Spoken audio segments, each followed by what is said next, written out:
मध्यस्थता में अमेरिका का सीजफायर का प्रपोजल मान लिया है। वहीं इजराइल के प्रधानमंत्री बेंजामिन नेतन्याहू ने भी सीजफायर के लिए हामी भर दी है, बशर्ते ईरान उस पर कोई हमला ना करे। अमेरिकी राष्ट्रपति डोनाल्ड ट्रंप के सीजफायर के ऐलान में यह साफ है कि ईरान को पहले सीजफायर घोषित करना है और उसके 12 घंटे बाद इजराइल भी सीजफायर की घोषणा करेगा।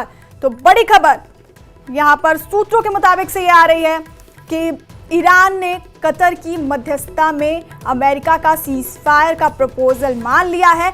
वहीं इजराइल के प्रधानमंत्री बेंजामिन नेतन्याहू ने भी सीजफायर के लिए हामी भर दी है, बशर्ते कि ईरान उस पर कोई हमला ना करे।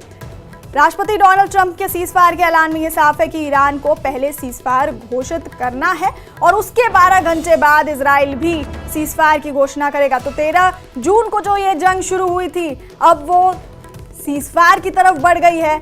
जिस तरह से अमेरिका की इसमें एंट्री हुई थी, लग नहीं रहा था कि ये युद्ध इतनी जल्दी इस अंजाम तक पहुंचेगा, क्योंकि बिल्कुल ही अमेरिका की एंट्री के बाद ये युद्ध भड़क गया था। जिस तरह से अमेरिका ने ईरान के 3 परमाणु केंद्रों को अपना निशाना बनाया था, लेकिन अब यहाँ पर राष्ट्रपति डोनाल्ड ट्रंप ने सोशल मीडिया पर यह जानकारी दी, सीजफायर के ऐलान की यहाँ पर जानकारी दी गई उनकी तरफ से। और अब सूत्रों के मुताबिक ईरान ने कतर की मध्यस्थता में अमेरिका का सीजफायर का प्रपोजल मान लिया है।